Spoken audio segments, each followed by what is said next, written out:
신약 성경 요한복음 8장 1절로 11절 말씀 우리 다 찾으신 줄 알고 함께 봉독합니다. 예수는 감람산으로 가시다. 아침에 다시 성전으로 들어오시니 백성이 다 나아오는지라 앉으사 저희를 가르치시더니 서기관들과 바리새인들이 간음 중에 잡힌 여인을 끌고 와서 가운데 세우고 예수께 말하되 선생이여 이 여자가 간음하다가 현장에서 잡혔나이다. 모세는 율법에 이러한 여자들을 돌로 치라 명하였거니와 선생은 어떻게 말하겠나이까? 저희가 이렇게 말함은 고소함 조건을 얻고자 하여 예수를 시험함이로라. 예수께서 몸을 굽히사 손가락을 땅에 쓰시니 저희가 묻기를 맞이 아니하는지라. 이에 일어나 가라사대 너희 중에 죄 없는 자가 먼저 돌로 치라 하시고 다시 몸을 굽히사 손가락으로 땅에 쓰시니 저희가 이 말씀을 듣고 양심의 가책을 받아 어른으로 시작하여 젊은이까지 하나씩 하나씩 나가고 오직 예수와 그 가운데 섰는 여자만 남았더라. 예수께서 일어나서 여자 외에 아무도 없는 것을 보시고 이르시되 여자여 너를 고소하던 그들이 어디 있느냐? 너를 정죄한 자가 없느냐?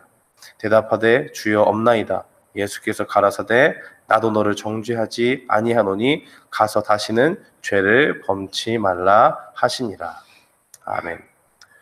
저는 본문 말씀 요한복음 1장 11절 말씀을 통해서 죄인을 대하시는 예수님의 모습이라는 제목으로 주의 말씀을 선포하겠습니다.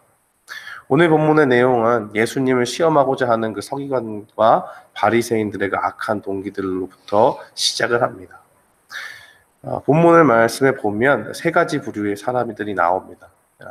먼저 나오는 사람들은 2절에 나오는 백성들이라고 볼 수가 있지요. 이 백성들은 예수님에서 그 이전에도 계속적으로 하나님의 나라의 말씀을 전해왔고 그들의 가르침을 받았기 때문에 예수님이 성전에 들어오시니 예수님이 오셨다라고 하면서 곧 예수님 앞으로 나아갑니다. 요한복음을 보면 예수님은 그전에도 자신이 누구이신지 자신이 어떤 임무를 가지고 이 땅에 오셨는지를 사람들에게 가르치셨습니다. 한마디로 자신이 구원자이심을 가르치셨고 하나님의 말씀을 담대히 선포했다는 것입니다. 이 백성들은 가만히 예수님의 말씀을 듣고 보니 자신들이 이전에 가르침을 받았던 서기관들과 바리새인들의 가르침과는 차별성이 있는 그런 권세 있는 세교훈이 선포된다는 것을 알고 그 말씀 가운데 사람을 살리는 생명력이 있다는 것을 분명히 보게 됩니다. 그래서 그 말씀의 갈급함을 가지고 예수님 앞에 다시 나아오게 되는 그 백성들의 모습을 보게 됩니다. 그러나 언제나 그렇듯이 항상 예수님을 환영하는 사람만 있지는 않았습니다. 그 가운데는 예수님을 미워하고 반대하는 사람들도 있었습니다. 그것이 바로 누구냐? 서기관들과 바리새인들이 바로 그들입니다. 그들은 예수님이 인기를 얻고 사람들이 예수님을 따르고 그의 가르침을 즐거워하는 것을 싫어했습니다. 그래서 많은 사람들이 예수님께 나왔을 때 어려운 질문을 내서 예수님을 공개적으로 넘어뜨리려고 그렇게 의도성을 가지고 오늘 본문을 통해서 나타나는 것을 보게 됩니다.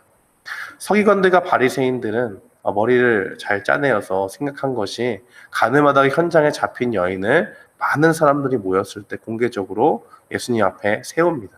그리고 모세의 율법에 간음한 사람들을 돌로 치라고 명했는데 예수님 생각에는 어떻게 해야지 좋을 것 같습니까? 라고 그렇게 질문을 합니다.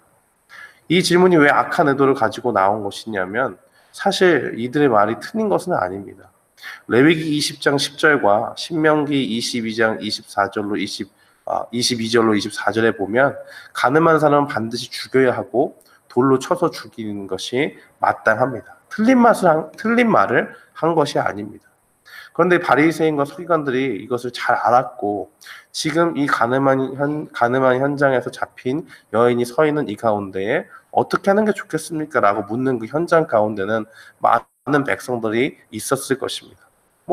구약의 말씀들을 잘 모르는 사람들도 있었겠지만은 대부분 유대인들은 교육을 잘 받았기 때문에 그 가운데 있는 사람들은 하나님의 말씀을 잘 알았을 것입니다. 그러니까 누구나 다 공감하고 마땅히 돌로 쳐서 죽여야 되는 그러한 상황 가운데 있는 것인데 이것을 왜 굳이 따져 묻느냐? 바로 예수님을 책잡기 위함입니다.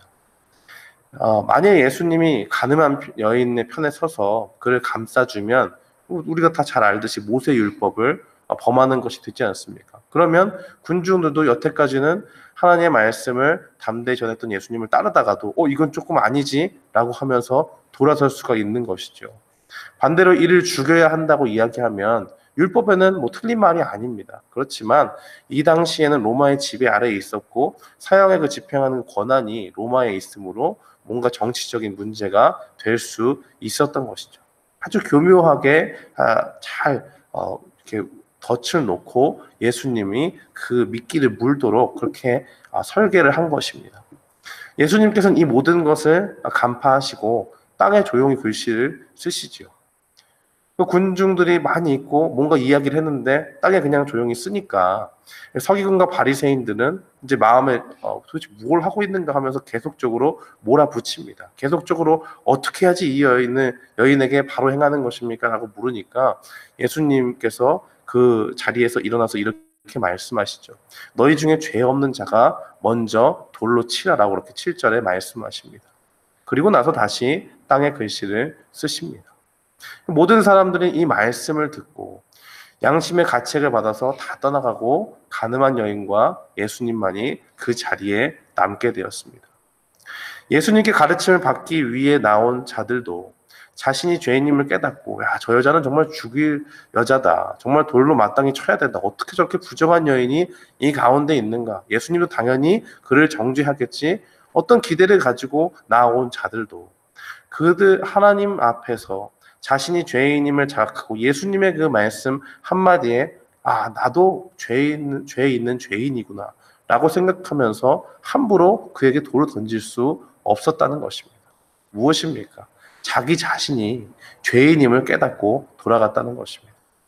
예수님을 책잡겠다고 넘어뜨리고 나온 그 바리새인과 서기관마저도 아주 악한 동기로 예수님 앞에 나오고 뭔가 올무를 잡기 위해 나왔지만 그 말씀을 가만히 생각해 보면 자기 자신도 죄인이기 때문에 함부로 돌을 던질 수가 없었던 것입니다. 예수님을 환영하던 무리든 그의 가르침을 고대하던 무리든 또 그의 대적자가 되었든지 간에 죄라는 것은 모두 자각하고 찔림을 받아야 하는 그러한 문제라는 것을 보게 되고 그것을 자각하기 시작하면 우리가 누구를 정죄하고 판단할 그런 자격이 없다는 것을 분명히 깨달을 수 있다는 것입니다. 이제 그 자리에는 가늠하다가 현장에서 잡힌 부정한 여인이 있습니다. 그리고 이 여인 옆에 예수님께서 계시고 예수님이 이제 말씀하십니다. 이제 예수님께서는 이제 그 근처에 아무도 없기 때문에 누구의 눈치도 볼 필요가 없지요. 예수님과 그 여인 외에는 아무도 없기 때문입니다. 예수님은 그 여인을 다그칠 수 있었습니다. 그러나 11절에 이렇게 말씀하십니다.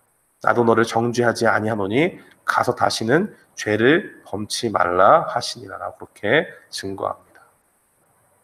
사랑하는 성도 여러분, 이것이 바로 예수님께서 우리를 위해 이 땅에 오신 이유고 우리를 향하신 예수님의 음성인 줄 믿습니다.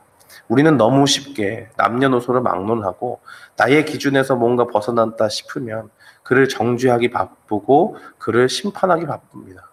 마치 사람들은 자신이 죄로부터 용서받았다는 것을 모르는 것처럼 그렇게 행하지요. 하나님 모르는 사람은 너무나 당연한 것이고 하나님을 아는 사람조차도 내가 죄인인 것을 예수님께 용서받았다 하는 것을 잊고 그렇게 행할 때가 너무나 많습니다. 마치 자신이 하나님이냐 생각하고 완벽한 인간인 양 그렇게 다른 사람들 앞에 서려고 하고 다른 사람들을 정죄하고 심판하기에 바쁘다는 것입니다. 그러나 예수님께서는 우리에게 오늘 이렇게 말씀하십니다. 하나님 앞에서 누구나 죄인이고 그 앞에서 자랑할 육체가 없으니 우리 스스로 하나님처럼 행동하지 말라고 그렇게 이야기합니다. 요한일서 1장 8절로 9절 말씀은 우리에게 이렇게 증거합니다. 만일 우리가 죄가 없다고 말하면 스스로 속이고 또 진리가 우리 속에 있지 아니할 것이요 만일 우리가 우리 죄를 자백하면 그는 미쁘시고 의로우사 우리 죄를 사하시며 우리를 모든 불의에서 깨끗하게 하실 것이요 라고 그렇게 증거합니다. 사랑하는 성도 여러분, 예수님께서 이 가늠한 여인에게 한 말이 곧 우리에게 한 말과 같습니다. 나도 너를 정죄하지 아니하노니 다시는 죄를 범치 말라. 예수님께서는 그 여인에게 죄가 없다고 말씀하지 않으셨습니다. 네가 무죄한데 왜 여기 있느냐라고 말하지 않으셨습니다.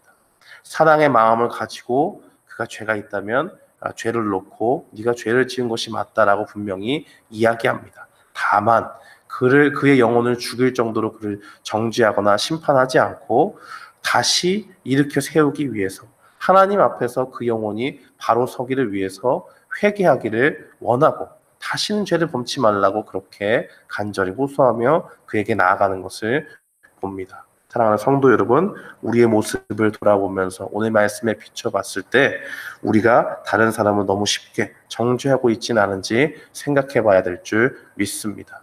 또한 우리가 주님 앞에 죄를 지은 것이 있다면 예수님의 마음을 읽어서 우리 자신을 말씀 가운데서 새롭게 할 필요가 있습니다. 죄가 있다면 하나님 앞에 회개하고 다시 죄를 짓지 않기 위해 결단과 우리의 행동이 반드시 따라와야 된다는 것을 오늘 말씀을 통해서 우리는 보게 됩니다. 이 말씀을 기억하면서 오늘도 주님 앞에서 남을 정죄하는 것이 아니라 나 자신을 살펴보고 내가 주님 앞에 죄가 있는가 없는가 날마다 살펴보면서 회개의 심령으로 나아가는 우리 모두가 되기를 주님의 이름으로 축원합니다. 아멘.